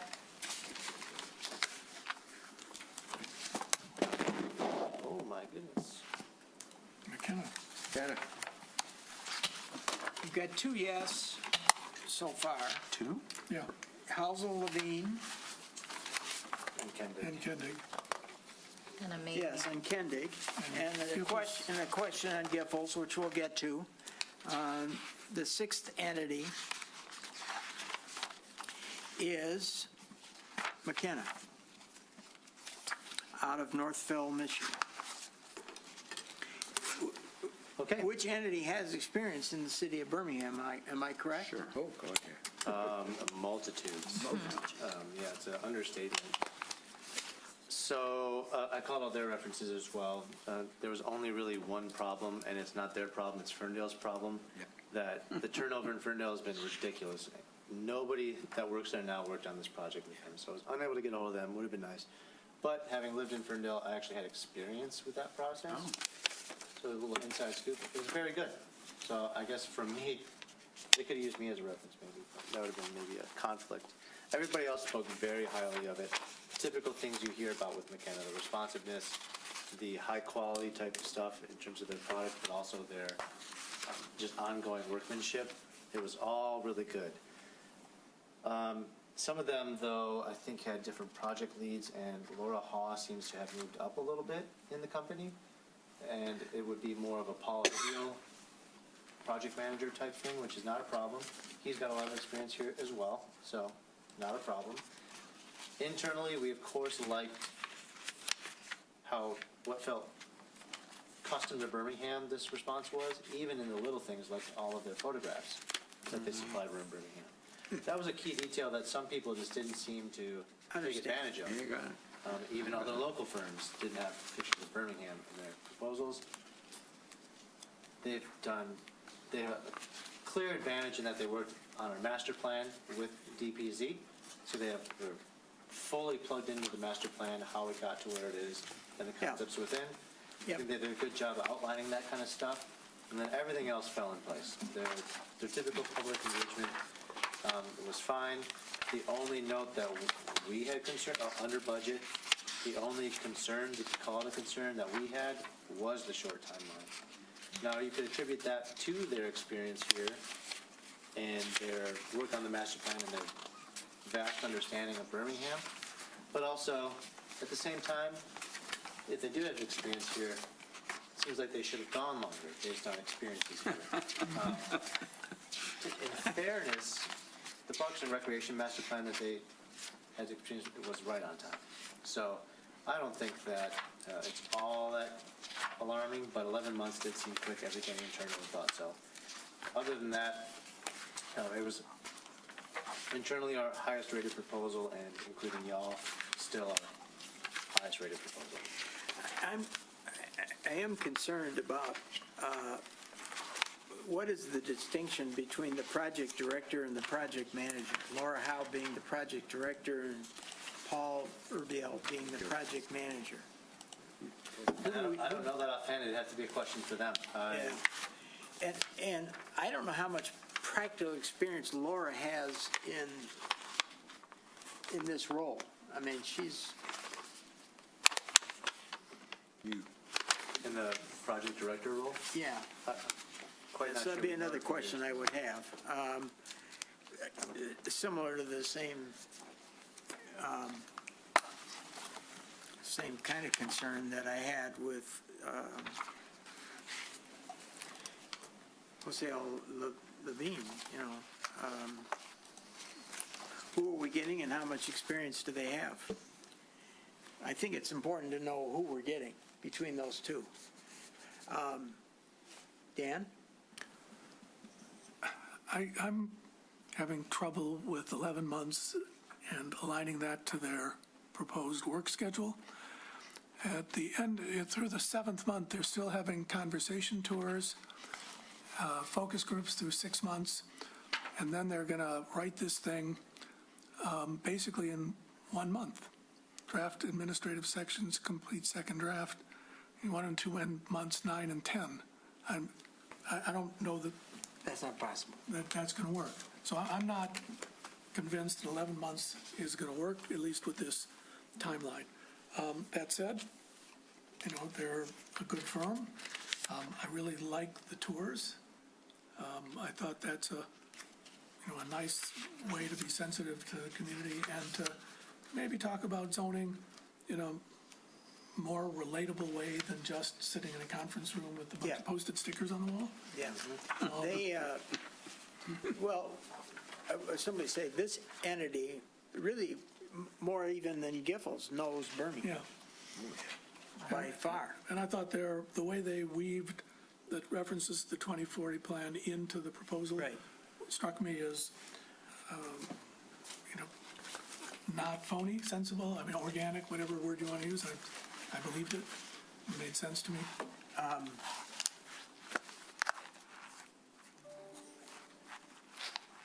And I guess, Dan, to your point about the timeline, I still agree with you.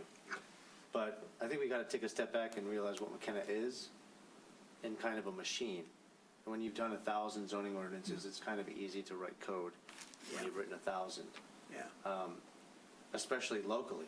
They're so plugged into the current planning trends, this, that, or the other. And Birmingham, I expect them to probably have things going on in the background. But I think it's a very fair question to ask them, Okay. anticipating that they make it to the interview, All just to right. clarify. So where I come out on this is they're in the interview. That gives us, Let's see if there, by chance, there's anybody. who well, let wants me to go to the public first. Any public commenting on this? Nope. Okay. I think that gives us 3 interviews, 2 no, and we come back to Giffords Webster. And I just want to add that they had a very, very nice proposal. It was really easy Who we to talking about? understand. McKenna. Okay. Oh, yeah. And conclude on McKenna. So, Ferndale, Grosse Pointe Park, Ludington, Holland, Livonia, Chelsea. Lot of experience. A lot of experience and communities that might be similar in size. Yeah. And issues at Birmingham. Giffords. What's the sense of the committee? Robin? Awkward question, but I'll ask it anyway. If we were to appoint Giffords Webster to do this job, Yeah. would our chairperson have to recuse himself from the entire process? He says no, that the city attorney has said no. I don't think it's a question of, the city attorney gives the legal opinion. And the legal opinion, I believe thus far, is once this board has selected, and really it's the city commission that winds up selecting, not us. Yeah. We simply recommend. We recommend. Once selected, then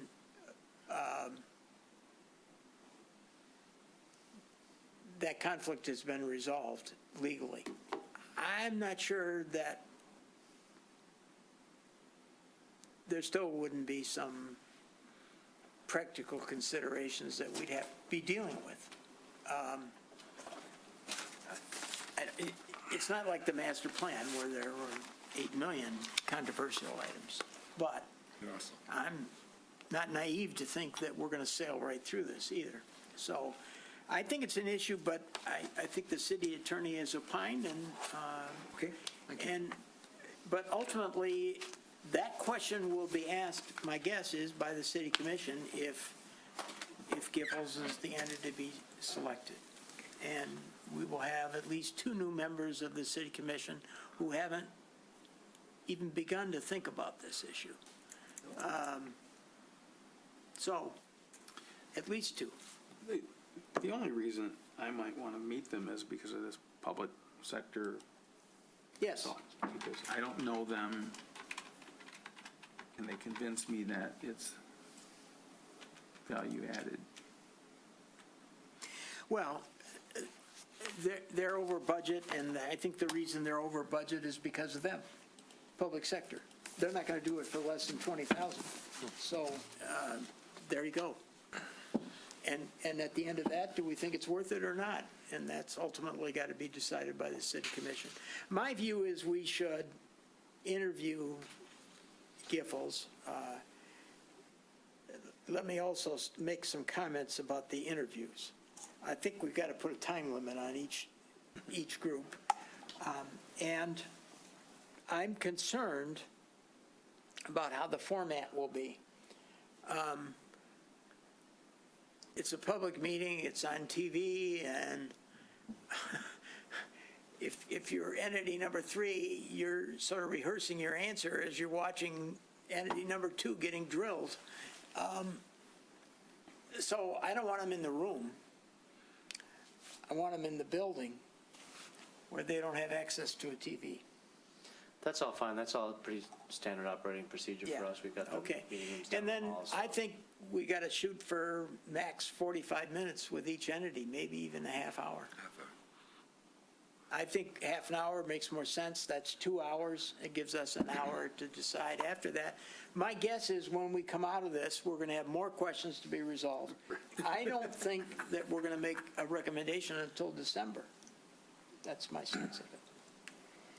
There's no need to rush it, so if that's the way it is, that's the way it is. Yeah. If I might Because offer- we're going to have follow-up questions. If I might offer a little bit of 2 cents in terms of Giffords Webster, because I'm right in the middle on it. I think that someone mentioned I'm kind of flopping on it. What's weighing down the no vote for me is the cost overrun and the clear zoning thing that I feel we don't really want. But also, it's not like we're asking them to come from Texas. They're just, They Right can here. walk, they can walk to the meeting. there's nothing in here that makes me want to throw it in the garbage by any stretch of the imagination. So since they're right down the street, I think I could probably get behind inviting them so we can Okay, do it. so that's 4 yes and 2 no. Is that the sense of the group? Yes? Bert? Yeah, I'm good with Yeah. that. I think, I don't know how you contact them and what information you give them. Here's an example. You have the highest fee out of everybody.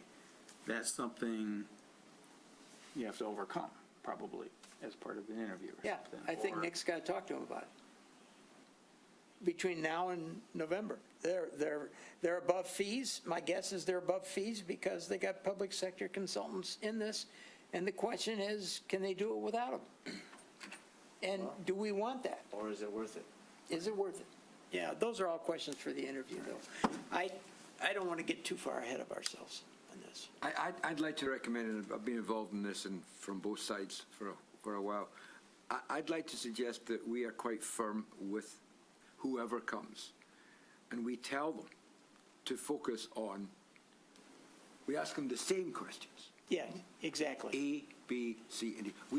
They don't need to tell us what's in our master plan. They don't need to tell us Right. zoning 101. Could they get to the crunch here? And we should give them, in my opinion, this is what I tell to students, I'll give you 20 minutes.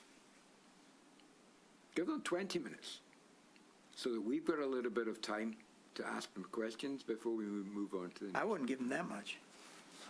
We've got their proposal, I'd give them 15. 15, even better. Yeah. them stand And on then- hot coals. And then having another 15, great. 20 minutes of Q and, I mean, that's to make the presentation. Yeah, the I think 15 everybody minutes. should come in and give a presentation. And maybe, Nick, you can share with each of the 4 entities what our concerns are with respect to those entities, and they address those issues up front. Like, what's the deal with your cost? You're the highest. Don't wait for the question. You know it's coming. So address the issue front end. Now, what I would suggest, Nick, is that you circulate to the members a proposed list of questions that you feel from the city's standpoint, Yeah. from the city planning department standpoint, you think need to be addressed. And then each of us will look at it and maybe suggest some additionals. But this has got to be streamlined with 4 entities. This is more than I anticipated. Yeah, and if I may suggest, I don't know that I want to get in the business of telling them or outlining the deficiencies that we've discussed with them. I might just suggest that they watch this meeting so that everyone's on an even Okay. playing field. Yeah, And sure. I'm not getting anything wrong or riffing. I just want them to watch what happened here. Makes sense. That's good. So it's all even playing field, so that's all even Steven. Yeah. Quite list of questions, fine, 15 minutes, great. We'll decide at the end whether it's 15 or 20. That's all stuff we do all the time. What I would like to know, because I think you agree, I don't want them to just stand up there and regurgitate their RFP either. No, no. Oh, No, please. So we want finer grain. If they've listened to the interview, if they've watched this, then they know what the concerns are with respect True, to each yeah, entity. yeah. And you would simply say to them, watch at least that portion where we talked about you and address the issues that were raised. In your comments, don't wait for the questions, because if you don't address it, the questions are coming. I think there's a more fundamental thing that we want them to address, and that's why should we hire you for this project? Not hire you for a zoning rewrite, but this project for us, for this master plan, trying to align the zoning ordinance to the master plan. Why? Why? And it's your elevator pitch. Yeah, see how they respond. Okay, anything else we need to discuss tonight, Nick? I'm trying to think really quick, forgive me. In the event, we have a little bit of time, November 12th is a few weeks away, but since some of them are coming out of state, I'm going to suggest to them that in-person is best, If they can do it. but hybrid But maybe, is an option. maybe they can't, or maybe some of the active participants Okay. can't, and they'll participate by Zoom. So a little bit of both could work for you all? Yeah, that's fine. I don't think we understand. want everybody flying in from Texas. But at least a couple. I think Yeah, they I'll need suggest somebody that live. in-person interviews. We with need their- to know who we're dealing with. I That's agree with all. that. yeah. That's what I've heard from other communities that do zoning ordinance. That's the most important person is the project. Who are we lead. dealing with? So. Okay. Okay. That sounds good. I'll have to make sure they can all get here on the 12th. If they can't, that's kind of a disqualifier, because that's the only meeting we got in November. Yeah, okay. And I guess. And then I would simply say, I don't think, if they ask, are you going to pick somebody on November 12th or recommend people to the city commission? My view is, we will do that by December. We'll have the list of one or more to recommend to the city commission by December. Yep, that sounds good. And just as a little bit of a tidbit, I think in my opinion, what this board should endeavor to do is recommend one. I think it would. Well, go we against- should, When we get there, yeah, we'll try. I think we should recommend one. It gets very challenging when you send 2 or 3 up. So just endeavor to try to narrow it down as best you can. We'll work closely with I'll work closely with Brian to make sure everything's on board, but other than that, I think I'm okay for now. I think we're cool. Yeah. In the interim, All just right, let me know. anything else Anything, that we have on the agenda? We've got nothing really. project updates. You might comment on the Hunter House. Sure, hot news, everybody's seen that article. The good news is I've been talking with the owners of Hunter House for like 4 months about this. So And it's not our problem. it's not, it's going to the design review board, they're just doing facade work. They're eliminating the drive-through so they don't need a slup. Everything kind of by right. So they're trying to bring that experience to that site down there, and they bought it, so I think they're going to take good care of it. Okay? And we don't know what the effect of them leaving their current location is on the likelihood of the project that we've seen on more than 5 occasions. We do not, but we were promised in April that the last extension we gave was to develop development drawings. We have not seen any permit documents yet. Boy. No foundation work. Okay. No demo. All right, no I don't have anything else. Administrative approval, correspondence, I didn't have any comments. Draft agenda, do we have anything on the agenda in November other than the interviews? Nope. Yeah, let's keep it that way, Yeah, that's, because that was we're going to be here intentional. all night anyway. We also don't really have anything, but, all right. All right, so final sense, we give them 15 to 20 minutes. Now, we're going They to, make the presentation. we give them a specific time. It's either 15 or it's 20. Well, you decide. What do you want, 15? All right, 15 minutes, Q&A, another 15. We're done in a half hour, we're done in 2 hours total. And if you're not being interviewed, you aren't in the room. Period. They can watch the TV later. Yeah, it's, we don't contact until the end, until someone's selected. Okay. So, Anything else? Including those that didn't make the short list? What? Wait until. because in there's a theory, final everything's file. on the table until the end, because since we're Makes just sense. making a Yeah, but you're going to call those two.